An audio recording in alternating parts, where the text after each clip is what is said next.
The moment Gabriella Williams stepped off the stagecoach into the dusty streets of Willits, California, she knew she had made either the wisest decision of her life or the gravest mistake. There would be no middle ground in this untamed frontier. The year was 1878, and Willits was a town caught between its rugged past and the promise of progress. The crisp autumn air carried the scent of pine from the surrounding forests, mingling with the earthy smells of horses and the sweet smoke of hearth fires. Gabriella clutched her carpetbag tightly, her knuckles whitening as she surveyed the main street with its wooden storefronts and hitching posts. "Miss Williams," a weathered man in his 60s approached, removing his hat. "I'm Mr. Peterson, proprietor of the general store. Your uncle mentioned you'd be arriving today." Gabriella nodded, grateful for the familiar name. "Yes, thank you. I'm afraid I received word that Uncle Thomas took ill quite suddenly." "Indeed, miss. Pneumonia got him 3 weeks past." Peterson's expression softened with genuine sympathy. "My condolences. He was a fine man, respected by all in Willits. The store's been closed since, awaiting your decision on the matter." The news, though expected, still pierced her heart. Uncle Thomas had been her only remaining family after her parents succumbed to influenza in San Francisco. His letters inviting her to help run his general store had been her lifeline, a chance to escape the suffocating future as a seamstress that had awaited her. "I intend to keep it running," she said with more confidence than she felt. At 23, Gabriella had limited experience in commerce, but she possessed her mother's head for numbers and her father's determination. Peterson nodded approvingly. "The town will be pleased to hear it. Your uncle's place is just down the street. I've had Mrs. Holloway tidy it up and stock the pantry for your arrival." As they walked, Gabriella took in the sights of her new home. Willits was smaller than San Francisco but bustling in its own way. Men in dusty work clothes mingled with women in practical dresses. A group of cowboys lounged outside the saloon, their spurs jingling as they shifted their weight. One of them caught her eye briefly, tall and broad-shouldered, with a serious expression beneath the brim of his hat. Unlike his companions, he wasn't drinking or engaging in boisterous conversation.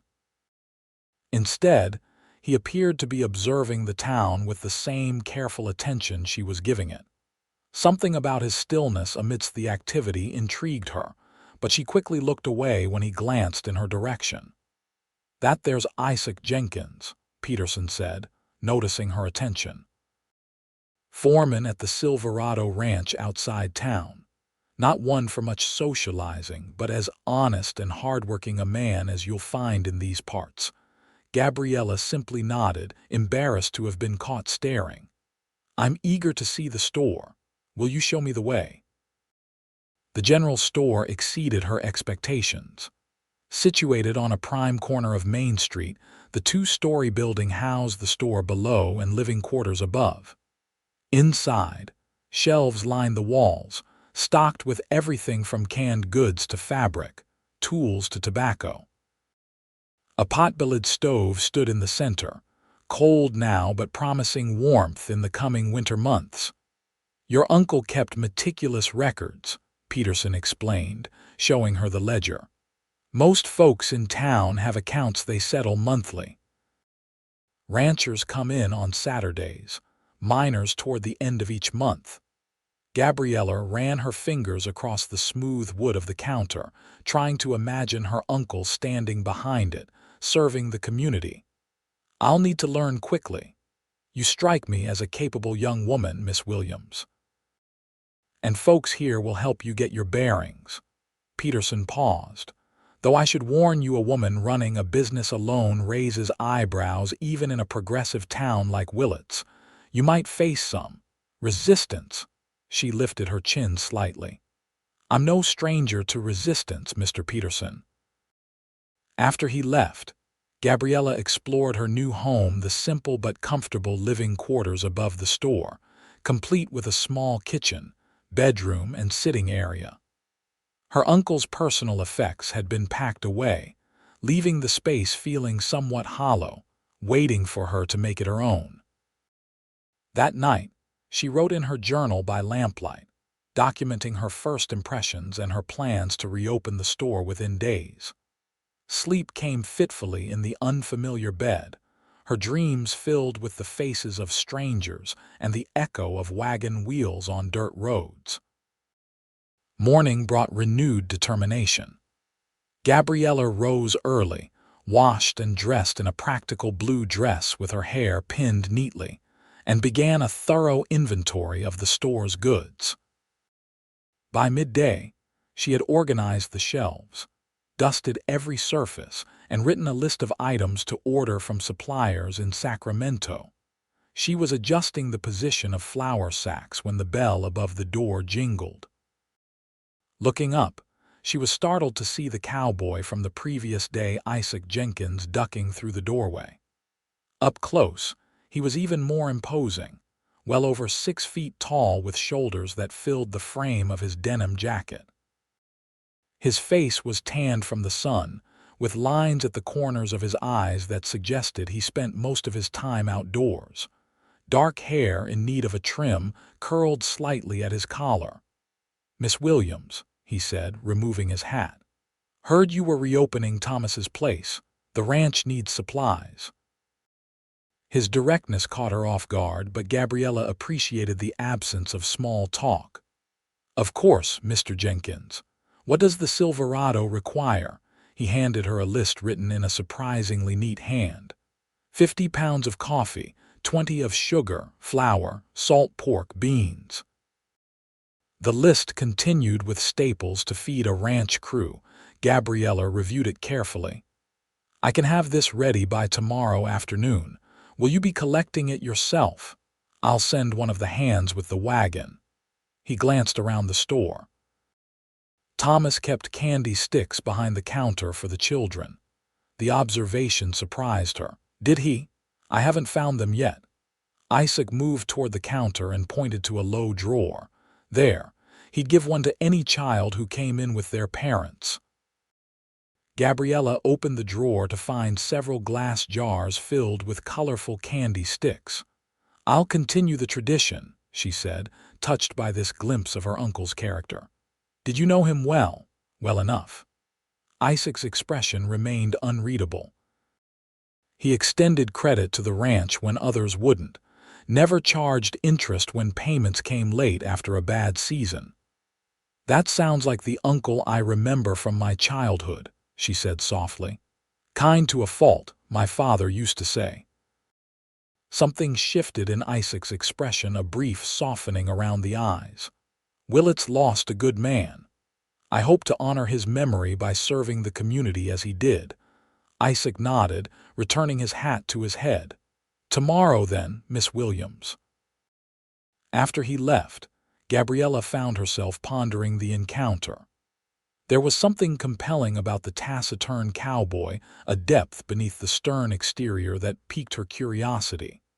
The following weeks passed in a blur of activity as Gabriella established herself in Willits.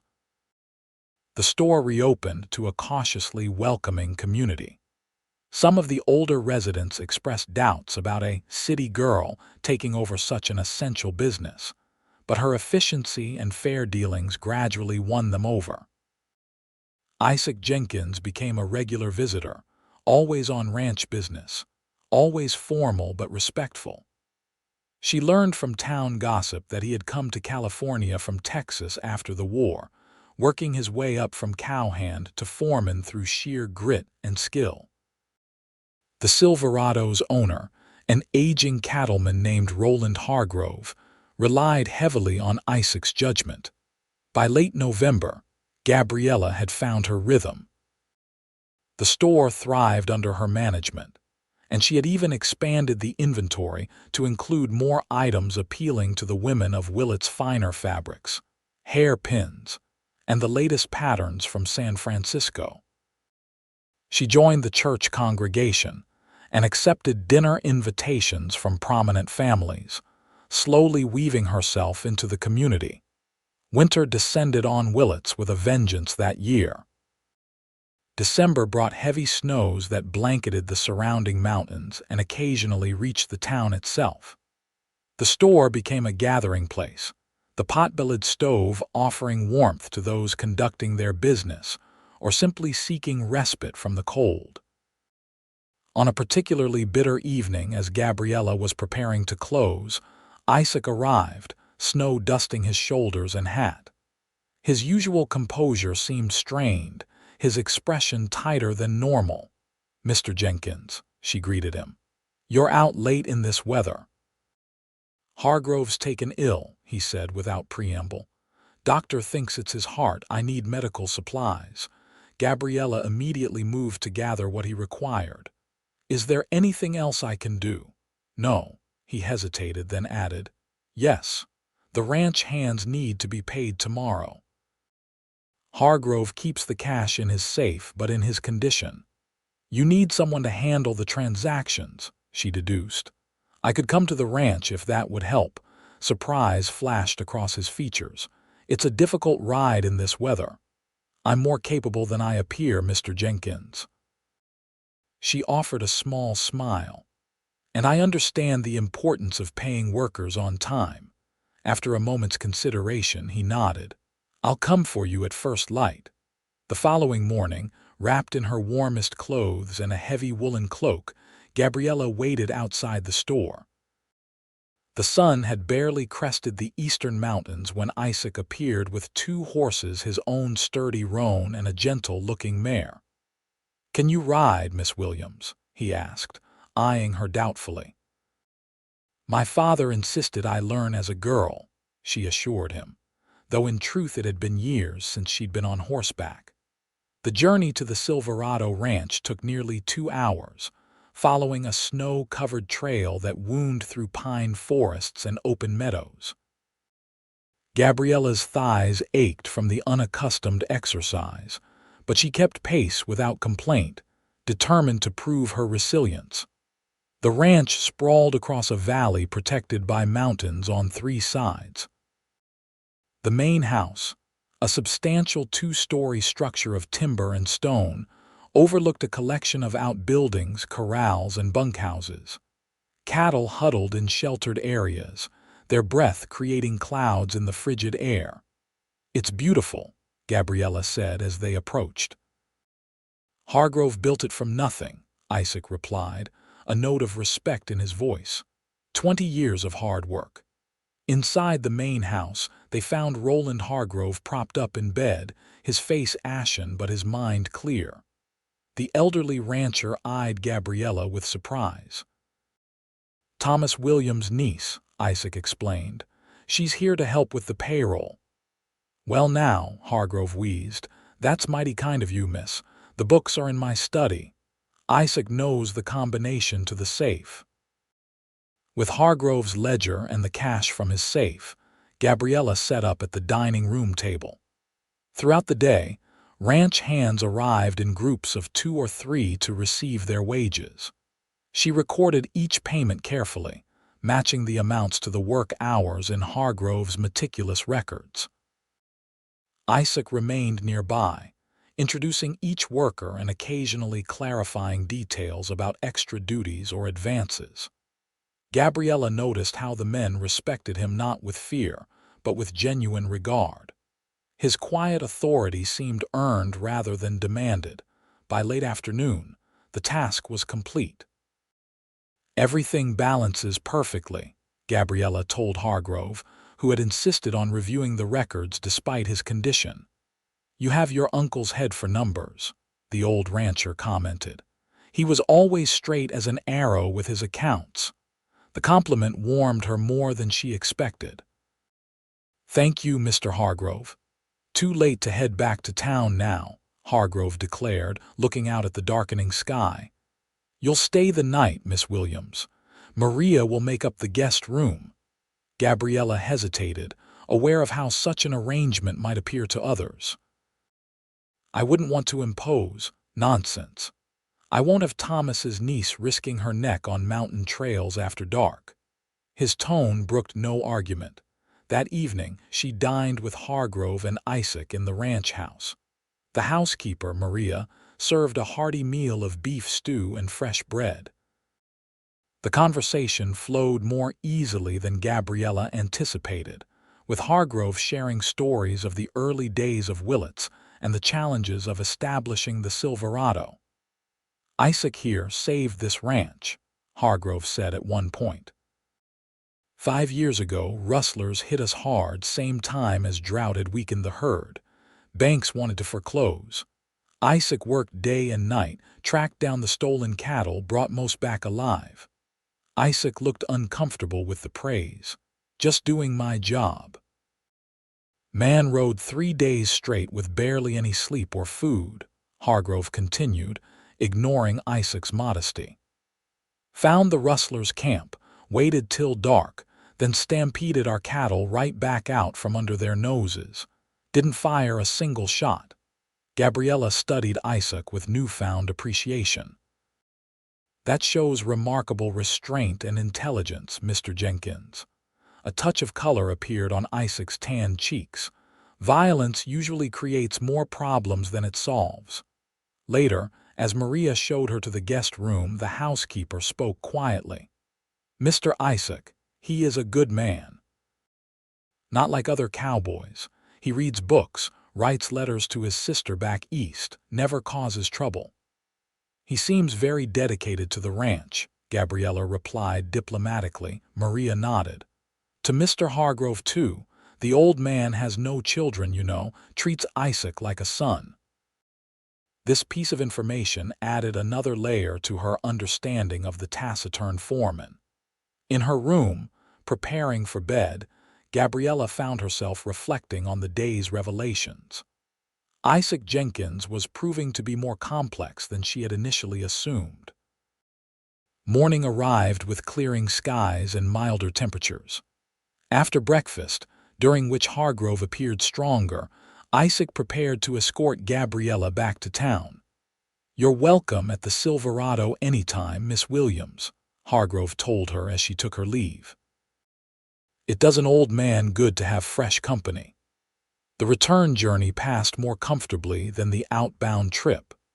Gabriella had regained her confidence in the saddle, and Isaac seemed less reserved, pointing out landmarks and sharing brief anecdotes about the surrounding land. "How did you come to be a rancher?" she asked as they rode side by side through a particularly scenic valley. "I wasn't always," he admitted. "Fought for the Union in '64 and '65, though I was barely old enough to enlist. Afterward, didn't want to go home to Connecticut. Too many ghosts." He paused as if surprised by his own candor. "Worked cattle drives in Texas, then drifted west. Landed in Willits 10 years ago, and found a home," she suggested. He considered this. "Found purpose, at least." When they reached Willits, the main street was busy with Saturday traffic. Isaac drew some curious glances as he escorted Gabriella to the store, but he seemed oblivious to the attention. "Thank you for your help at the ranch," he said formally as they reached her door. "I was glad to be of service," she replied. "Please let me know how Mr. Hargrove fares." He nodded, then hesitated before adding, "The Christmas social is next weekend. Will you be attending?" The question caught her off guard. Yes, I suppose I will. Mrs. Peterson has already mentioned it several times." "Good." With that cryptic response, he tipped his hat and departed, leaving Gabriella to wonder if she had just received an indirect invitation. The Christmas social, held in the town hall, was Willits' most significant winter gathering. Everyone from the surrounding area attended, from the wealthiest ranchers to the humblest miners. Tables groaned under the weight of potluck dishes, pine boughs and red ribbons decorated the walls, and a small orchestra of local musicians provided lively tunes for dancing. Gabriella arrived in her finest dress, deep green velvet with lace trim, made by her own hands during the quiet evenings in her apartment. She had pinned her dark hair up, allowing a few curls to frame her face, and wore her mother's cameo at her throat. The effect, as Mrs. Peterson assured her, was quite striking. "You'll have every bachelor in Willits falling at your feet," the older woman predicted as they entered the hall together. Indeed, Gabriella found herself much in demand for dances. The town's eligible men, from the young deputy sheriff to the middle-aged widowed banker, all claimed their turns. She enjoyed the festivities more than she had expected, allowing herself to relax into the community's warm embrace. She was catching her breath between dances when she spotted Isaac near the entrance. Unlike most men present, he wore no suit but had clearly made an effort. His shirt was crisp white, his vest and trousers clean and well-fitted.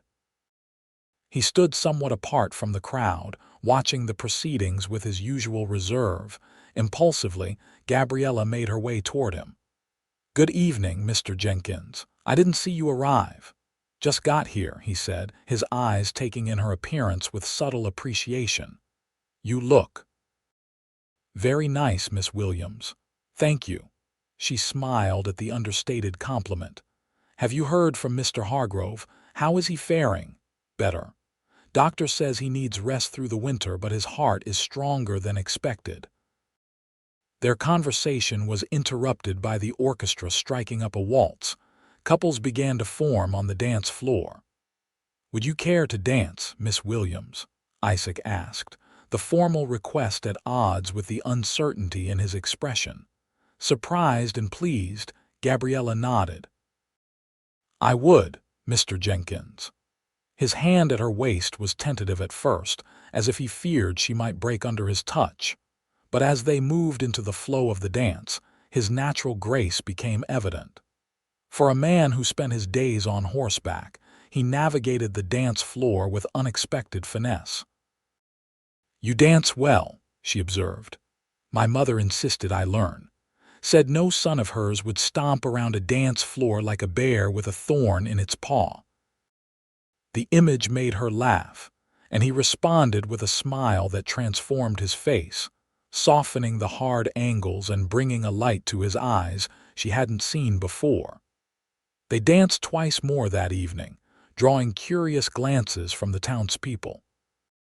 When the social ended near midnight, Isaac insisted on walking Gabriella to her door despite the short distance.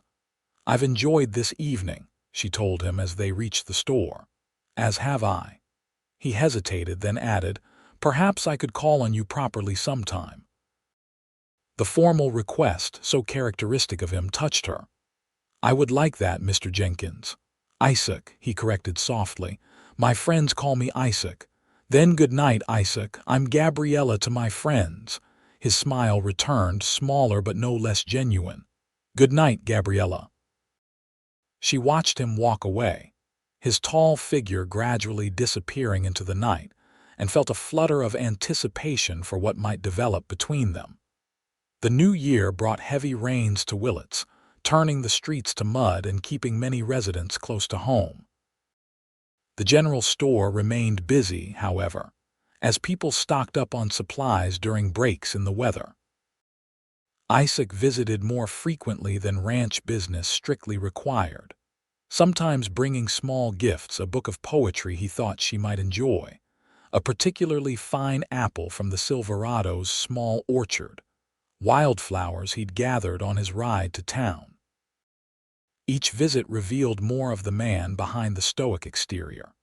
He was well-read despite limited formal education, thoughtful in his opinions, and possessed a dry wit that emerged when he was comfortable. Gabriella found herself looking forward to the jingle of the bell that announced his arrival. By February, their growing attachment was common knowledge in Willits. Some approved the Jenkins-Williams courtship, represented the kind of stability and respectability the town aspired to. Others, particularly mothers with eligible daughters, expressed disappointment that the foreman of the Silverado had set his sights on the newcomer. One blustery afternoon, as Gabriella was reorganizing the fabric display, the bell jingled to admit not Isaac but Roland Hargrove himself, looking considerably healthier than when she had last seen him. "Miss Williams," he greeted her warmly. "Thought it was high time I paid you a visit, seeing as you've captured my foreman's attention so thoroughly." Gabriella felt herself blush. "Mr. Hargrove, it's wonderful to see you up and about. How is your health?" "Improving daily, thank you." He looked around the store approvingly. "You've done well here. Thomas would be proud." "I hope so," she said sincerely. "Please sit by the stove. Can I offer you coffee?" As she served him coffee from the pot she kept warming for customers, Hargrove came straight to the point. "Isaac Jenkins is like a son to me, Miss Williams. Best man I've ever known, but not one to speak much of his feelings." "I've noticed," she said with a small smile. "He thinks highly of you, more than highly." Hargrove sipped his coffee. "I've never seen him so attentive to anyone." Gabriella wasn't sure how to respond to this direct approach. "I value his company greatly." "Good, good." Hargrove nodded, satisfied. "Because I've made a decision. I'm getting too old to run the Silverado day to day. Been thinking of taking on a partner, someone who could eventually take over completely." Understanding dawned. "You mean Isaac?" "The ranch has always been his future, whether he knew it or not. I've no children of my own and no better man to entrust my life's work to." Hargrove fixed her with a penetrating look. "But a man needs more than work, Miss Williams. He needs a home, a family." "Mr. Hargrove," she said carefully, "while I'm flattered by your interest in my friendship with Isaac, these matters tend to progress at their own pace." The old rancher laughed. "You're quite right, of course, just an old man being impatient." He finished his coffee. "But think on what I've said. The Silverado could use a woman's touch." After he left, Gabriella found herself contemplating his words more seriously than she had expected. Her feelings for Isaac had grown steadily over the past months, evolving from curiosity to genuine affection, and now to something deeper that she hesitated to name.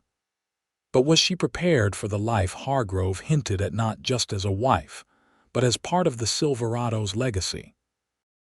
The answer came to her gradually over the following weeks, as winter began to release its grip on the land, and the first hints of spring appeared in greening hillsides and budding trees. Isaac continued his courtship with steady determination, and Gabriella discovered that her heart had made its choice long before her mind acknowledged it. On a mild March evening, Isaac invited her to dinner at Willits' only restaurant, a significant occasion, as he rarely participated in such public social activities. He arrived at the appointed time wearing a new shirt and his good boots, his hair freshly trimmed. "You look very handsome," she told him as he escorted her down the street. "Felt like the occasion warranted some effort," he replied, a touch of nervousness in his voice that she found endearing. The restaurant had prepared their finest table, complete with a white cloth and a candle. Throughout the meal, Isaac seemed distracted, his usual attentiveness interrupted by moments of profound thought. Finally, as they finished their dessert, he reached across the table to take her hand. "Gabriella," he began, his deep voice unusually hesitant, "I'm not a man of many words, but I want you to know that these past months have been the happiest of my life." Her heart quickened at the earnestness in his expression. "They've brought me great joy as well, Isaac. I never expected to find someone who would understand me, accept me as I am." He took a deep breath. "I love you, Gabriella Williams. I want to build a life with you if you'll have me." Though she had begun to anticipate this moment, the reality of it, the vulnerable hope in his eyes, the slight tremor in his hand as it held hers, moved her deeply. "Isaac Jenkins, I would be honored to build that life with you. I love you too." The relief and happiness that transformed his face made him look younger, unburdened. "I have something for you," he said, reaching into his vest pocket and withdrawing a small velvet pouch. "It was my grandmother's." Inside the pouch was a ring, a delicate gold band set with a small but perfect diamond flanked by tiny pearls. "It's beautiful," she breathed as he slipped it onto her finger. News of their engagement spread through Willits with remarkable speed. By the following morning, it seemed everyone in town knew. Congratulations poured in from all quarters, along with invitations to dinners and teas to celebrate the upcoming nuptials. Roland Hargrove was particularly delighted, insisting on hosting an engagement party at the Silverado. "The ranch will be your home soon enough," he told Gabriella. "Time you were properly introduced to the place." The party, held in late April when the valley bloomed with wildflowers, brought together the entire community. Tables were set up in the ranch yard, laden with food prepared by Maria and the town's finest cooks. Musicians played cheerful tunes, and children raced through the open spaces, delighting in the festive atmosphere. During a quiet moment, Hargrove drew the couple aside. "Got something to show you," he said, leading them toward a rise overlooking the valley. At the top of the gentle slope stood the frame of a new house, the foundation complete, the skeleton of walls and roof taking shape against the blue sky. "What's this?" Isaac asked, clearly surprised. "Wedding present," Hargrove announced proudly. "Been having the men work on it between other duties. The main house is too big for just me, but I figured you two would want your own place." Gabriella was touched by the thoughtful gift. "It has a beautiful view." "Can see the whole ranch from here," Hargrove agreed. "Designed it myself with some help from the missus before she passed. 3 bedrooms, good-sized kitchen, wide porch all around." He looked at them expectantly. "What do you think?" "It's perfect," Isaac said, his voice rough with emotion. "More than we could have hoped for. Well, it won't be finished for the wedding in June, but it'll be ready before the first snow falls." Hargrove clasped Isaac's shoulder. "Consider it the first step in our new partnership." As May turned to June, wedding preparations consumed much of Gabriella's time. She sewed her own gown of ivory silk with seed pearls on the bodice, and the women of Willits helped prepare decorations for the church and the reception to follow. The store continued to thrive, though Gabriella had begun training young Emily Foster to manage daily operations. After the wedding, she would divide her time between the store and the ranch, gradually transitioning more responsibilities to Emily as the new house at the Silverado neared completion. The night before the wedding, as Gabriella sat alone in her apartment above the store, a wave of melancholy swept over her. She was blissfully happy about her future with Isaac, but the absence of family at such a significant moment weighed on her heart. Her parents, her uncle, all gone. No one remained to witness her joy or to tell stories of her childhood to her husband-to-be. A knock at her door interrupted these bittersweet thoughts. Puzzled, as she wasn't expecting visitors so late, she called out, "Who is it?" "It's me," Isaac's voice replied. She opened the door to find him looking somewhat sheepish. "Isn't it bad luck to see the bride before the wedding?" "Probably," he admitted, "but I wanted to give you something tonight in private." He held out a small wooden box, beautifully crafted with her initials inlaid in lighter wood on the lid. "Open it," he urged. Inside, nestled on velvet, lay a gold locket on a delicate chain. When she opened it, she found miniature portraits of a man and woman she didn't recognize. "They're your parents," Isaac explained. "I wrote to your father's former business partner in San Francisco, asking if he had any likenesses. He sent these miniatures that were painted when they were first married."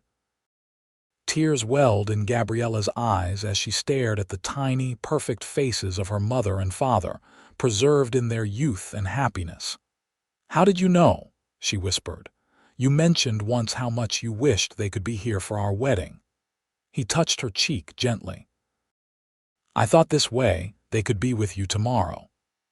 It was such a thoughtful gesture, so perfectly attuned to her deepest feelings that Gabriella could only embrace him, words failing to express her gratitude. In that moment, she knew with absolute certainty that she had found not just a husband, but a true partner who understood her heart. The wedding day dawned clear and warm, perfect for the outdoor reception planned at the town park following the church ceremony. Gabriella prepared with the help of Mrs. Peterson and several other women from town, her excitement growing as the hour approached. The small church was filled to capacity when she walked down the aisle alone, her parents' locket nestled against her heart beneath her gown. Isaac waited at the altar, tall and handsome in a new suit, his eyes never leaving her as she approached. "Dearly beloved," the minister began, his voice filling the hushed space, "we are gathered here today." The ceremony itself passed in a blur of emotion for Gabriella. She was acutely aware of Isaac's hands holding hers, the depth of feeling in his voice as he recited his vows, the weight of the gold band as he slipped it onto her finger to join her engagement ring. "I now pronounce you husband and wife," the minister declared at last. "You may kiss the bride." Isaac's kiss was gentle, but conveyed all the passion and promise they had built together, a perfect beginning to their married life.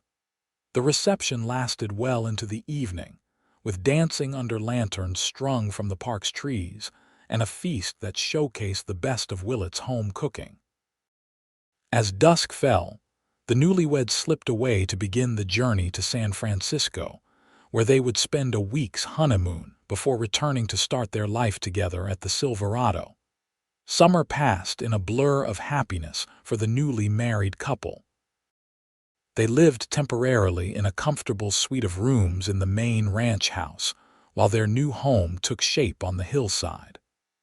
Gabriella divided her time between helping at the ranch and overseeing the store in town, where Emily Foster was proving to be a capable manager. Isaac immersed himself in his new role as Hargrove's partner, learning the business aspects of ranching while continuing to oversee the day-to-day operations.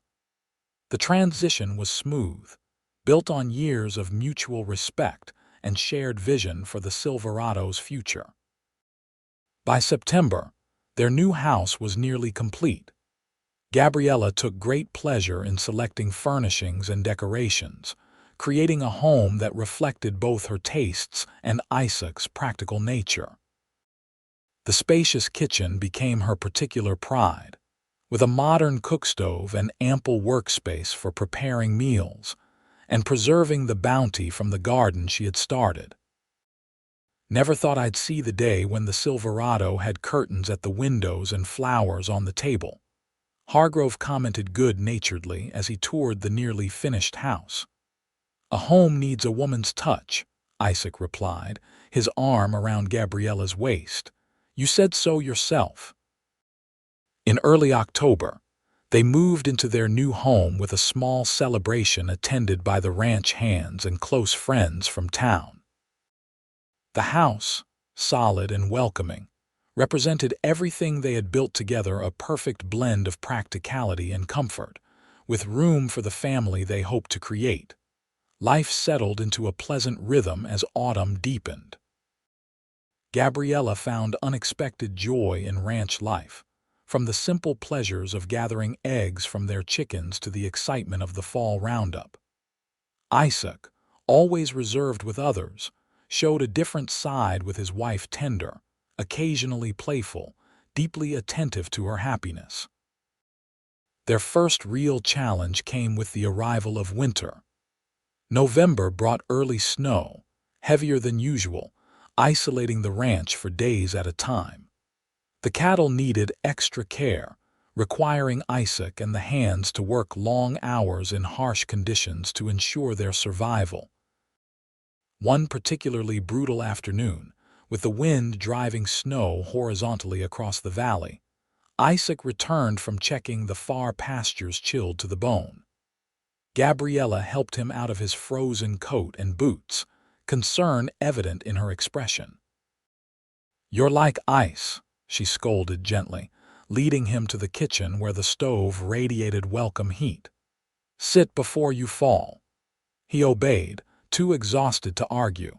She quickly prepared hot coffee laced with whiskey and began warming the stew she had kept simmering for his return.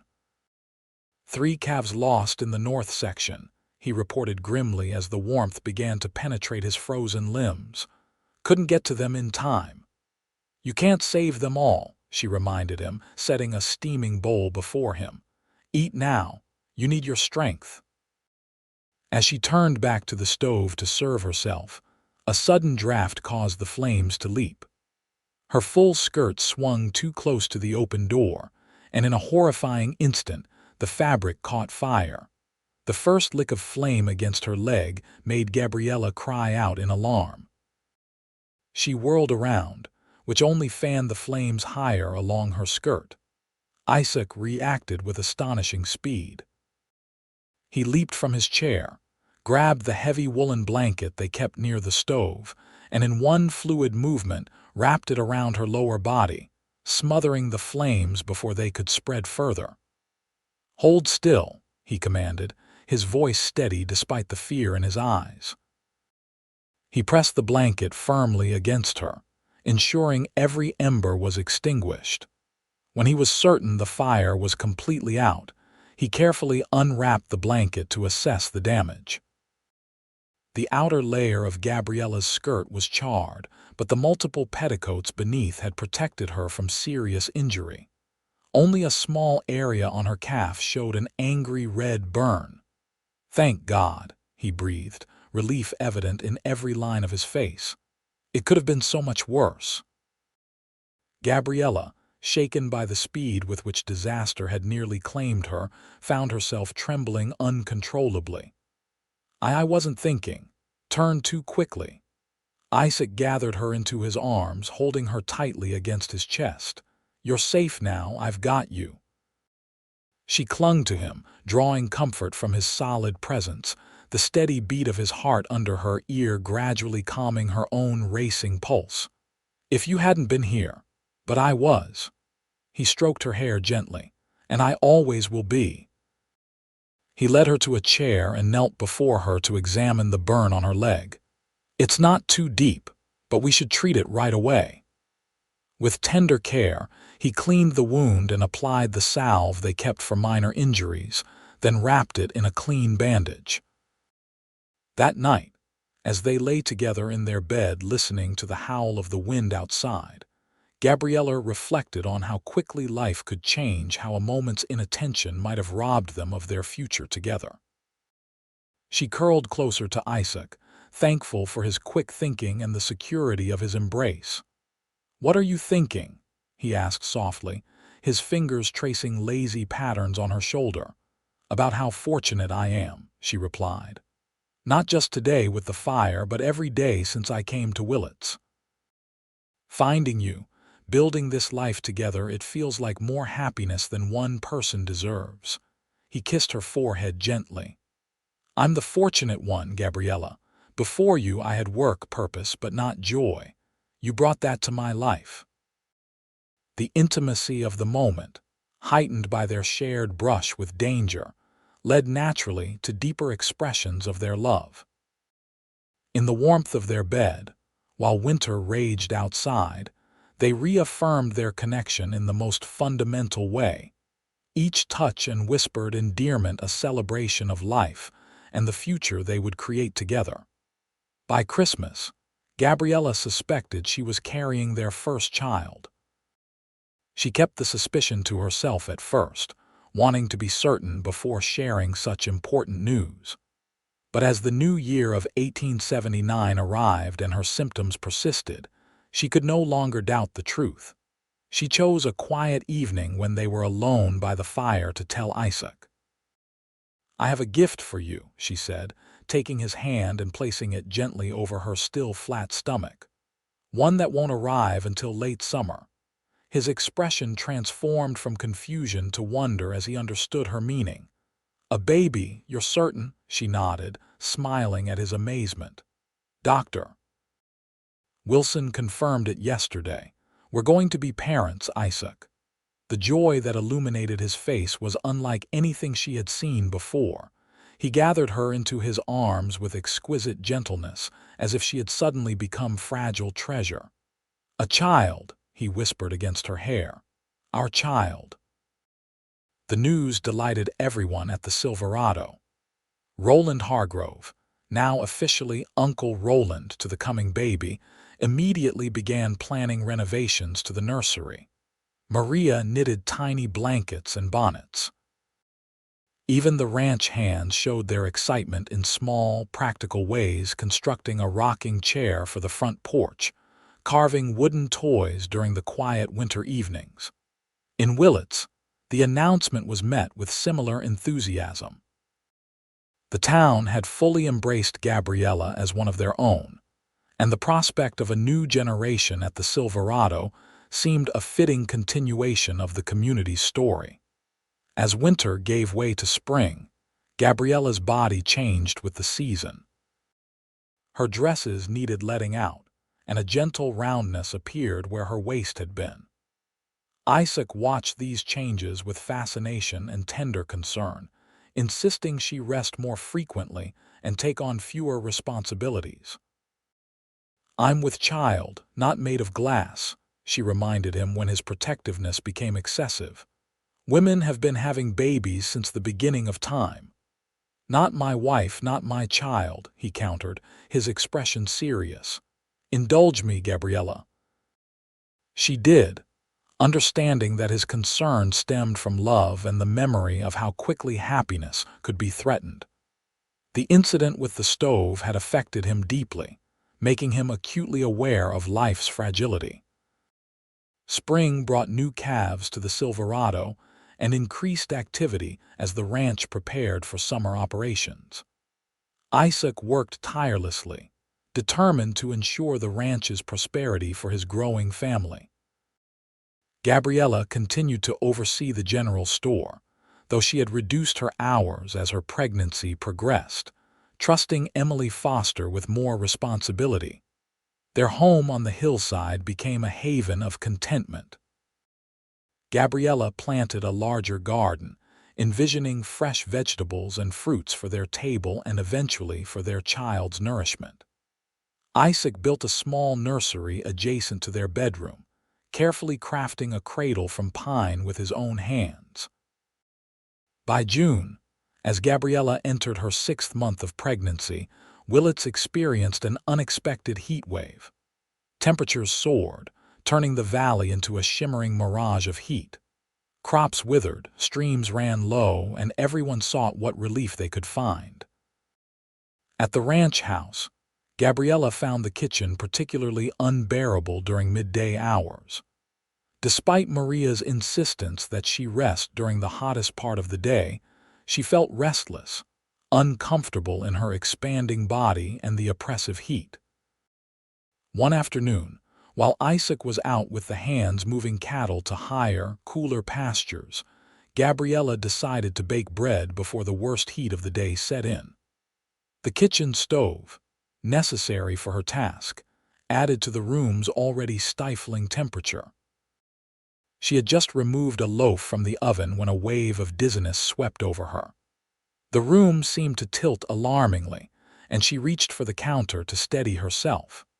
Her hand brushed against the hot stove door instead, causing her to jerk back in pain and lose her balance completely.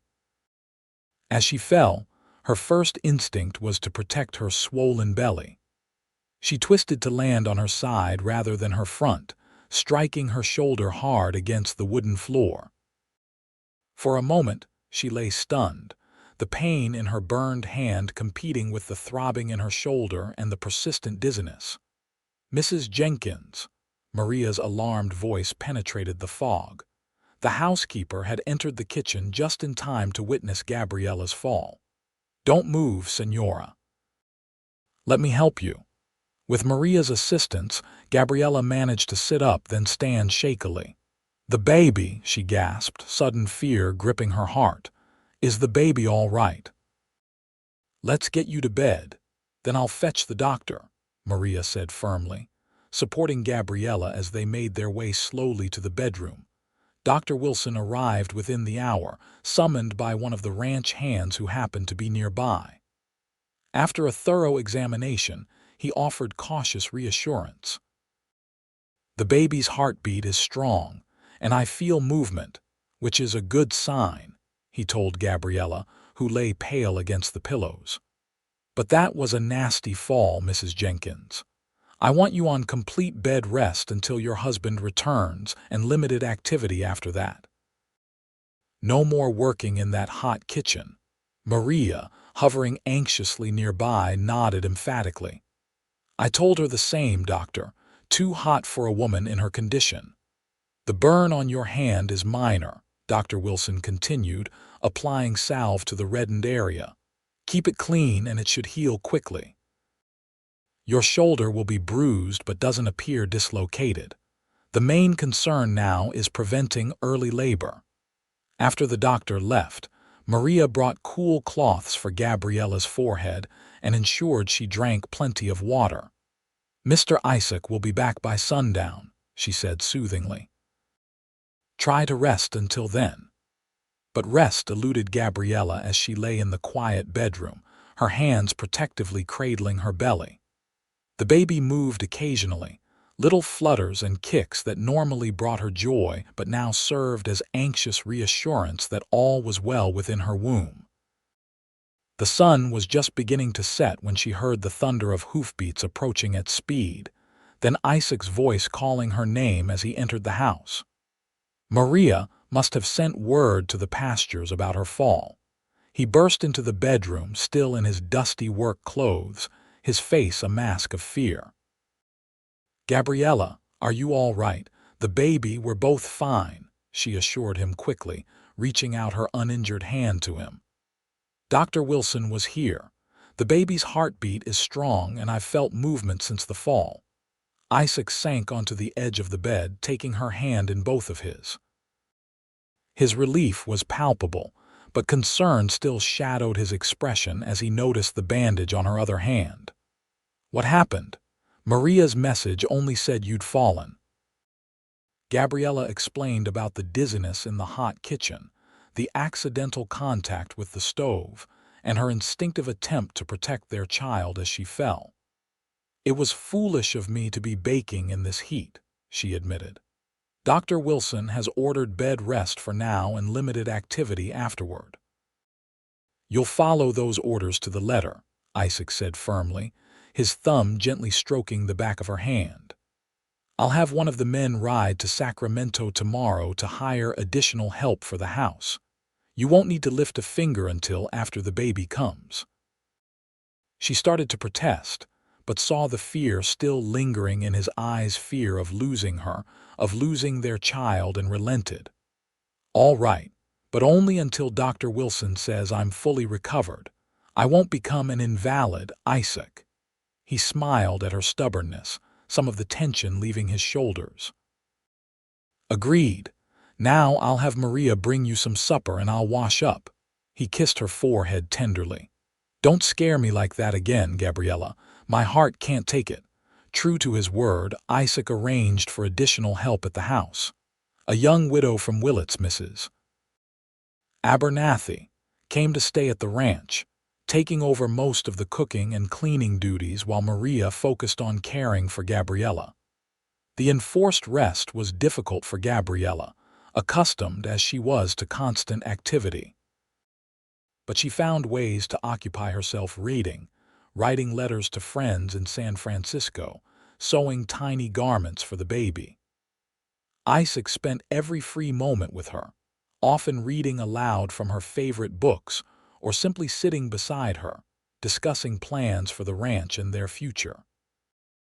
By mid-July, Dr. Wilson permitted her to resume light activities around the house, though kitchen work remained restricted due to the continuing heat.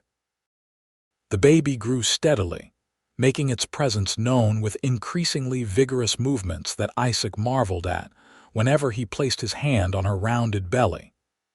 "He's going to be strong like his father," Gabriella predicted one evening as they sat on the porch watching the sunset.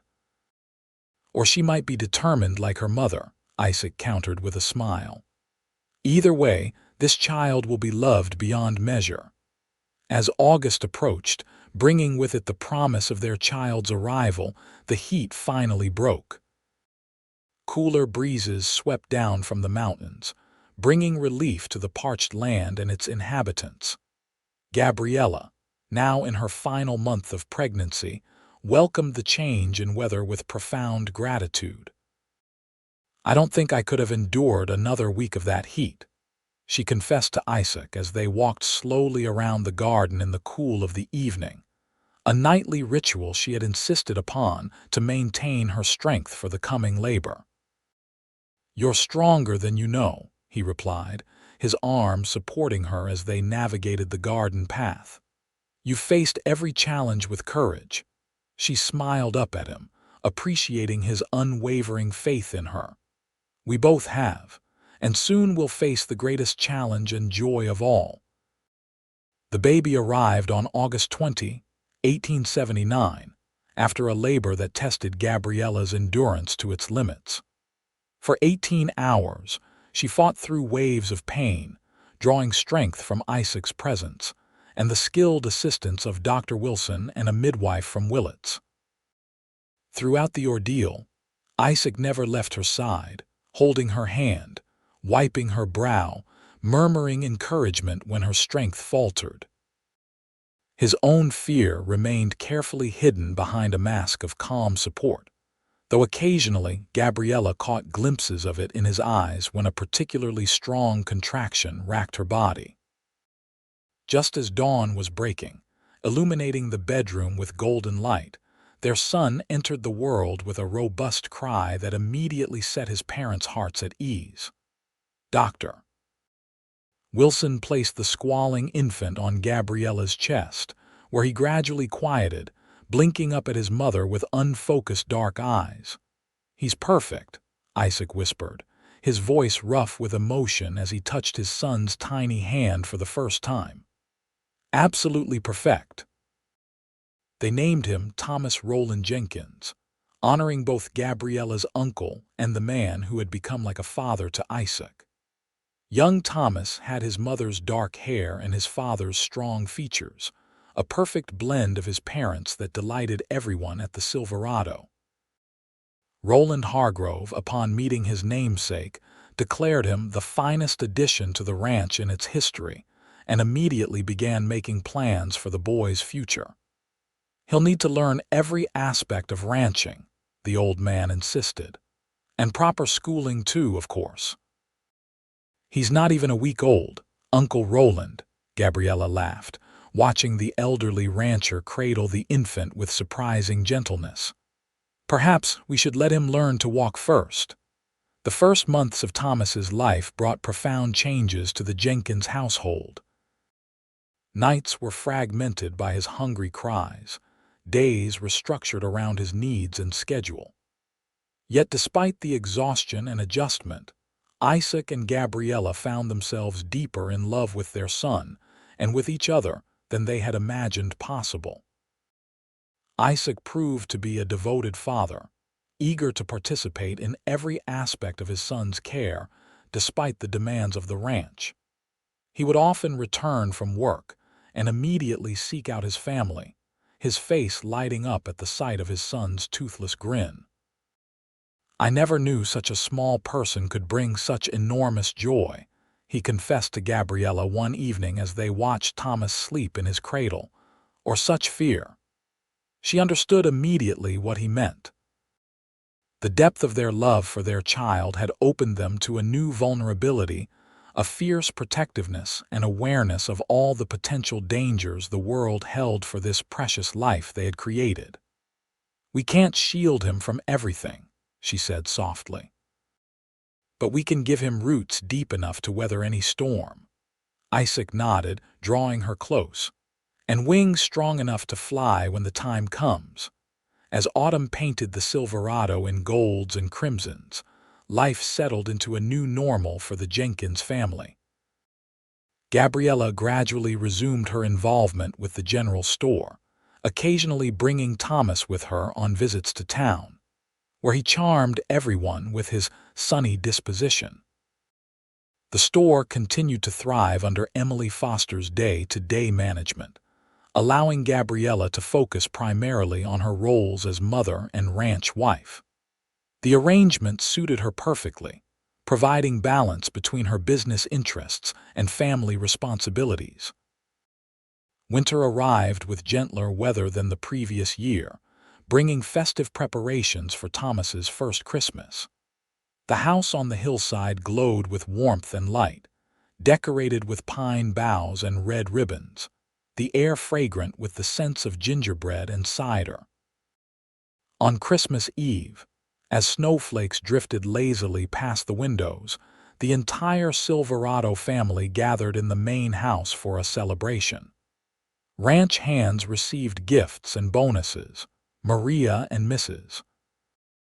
Abernathy prepared a feast that left everyone contentedly drowsy, and Thomas, the center of attention, was passed from arm to arm, soaking up the admiration and affection of his extended family. Later that night, as Isaac and Gabriella walked home through the gentle snowfall, their son bundled warmly between them. They paused on the crest of the hill to look back at the lights of the main house below and the vast, peaceful expanse of the ranch beyond. "I never imagined this life," Gabriella said softly. "When I stepped off that stagecoach in Willits, I was simply hoping to make a decent living to honor my uncle's memory. I never dreamed I would find such happiness." Isaac drew her closer, his arm strong around her shoulders. "When you walked into the store that first day, something changed in me, as if a part of me that had been sleeping suddenly woke up." She smiled at the memory, and to think it all began with a simple supply list for the Silverado. "Not so simple," he corrected her. "Nothing about us has ever been simple, Gabriella, but everything about us has been right." Thomas stirred in her arms, making the small sounds of contentment that never failed to melt his parents' hearts. Isaac touched his son's cheek gently, then leaned down to kiss his wife in the soft glow of moonlight on snow. "Merry Christmas, Mrs. Jenkins," he whispered against her lips. "Merry Christmas, my love," she replied. "The first of many we'll celebrate here in the home we've built together." Hand in hand, they continued toward their house on the hill, leaving a single set of footprints in the fresh snow, two people who had become one family, bound by love and the promise of a future as vast and beautiful as the land they called home. The years that followed brought both joys and challenges to the Jenkins family. Thomas grew into a sturdy, curious boy with his father's quiet strength and his mother's quick intelligence.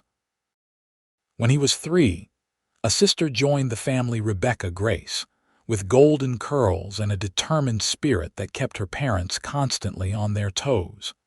The Silverado prospered under the combined leadership of Roland Hargrove and Isaac Jenkins. New breeding stock improved the quality of the herd, and careful management of the land ensured its continued productivity, despite occasional droughts and harsh winters. Willits itself grew modestly as the railroad reached nearby communities, bringing new settlers and opportunities. The general store expanded under Emily Foster's management, with Gabriella remaining a partner and advisor while focusing primarily on her family and ranch responsibilities. Roland Hargrove lived to see Thomas ride his first pony and Rebecca take her first steps before peacefully passing in his sleep in 1884. He left the Silverado entirely to Isaac, with generous provisions for his longtime staff and a trust for the Jenkins children's education.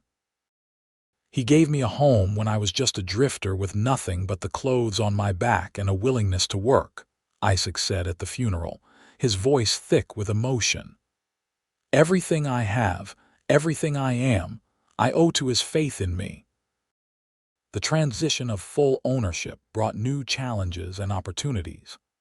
Isaac and Gabriella made careful decisions about the ranch's future, balancing innovation with respect for traditions established by Hargrove. The Silverado's reputation for quality cattle and fair business practices continued to grow throughout California. Through it all, the house on the hillside remained the heart of their world. They added rooms as their family expanded, but the spirit of the home, warm, welcoming, filled with love, never changed. The kitchen where Gabriella's dress had caught fire that fateful winter day became the center of family gatherings, holiday celebrations, and everyday moments of connection.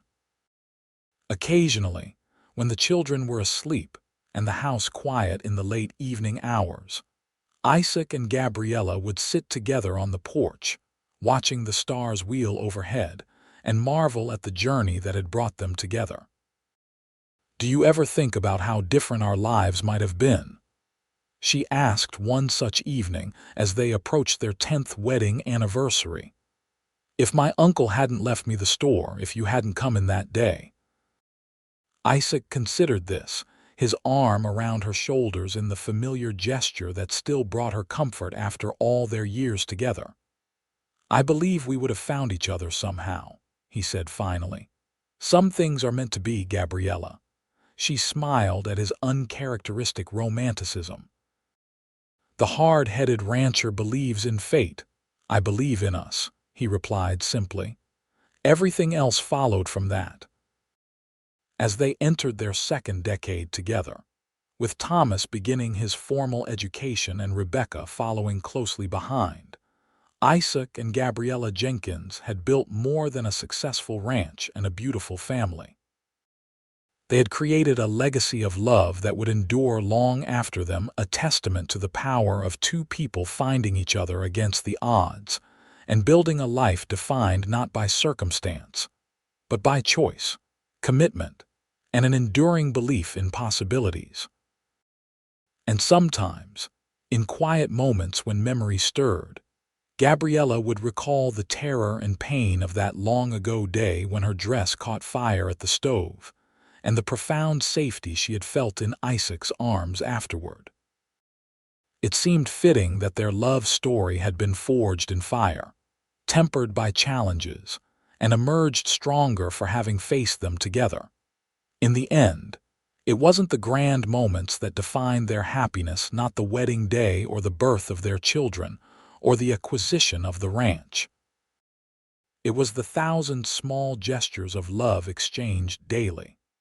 Isaac's hand reaching for hers across the dinner table, Gabriella's understanding smile when he returned exhausted from a long day's work, the shared glances of pride as they watched their children grow, the comfort of falling asleep beside each other every night and waking to the same beloved face each morning.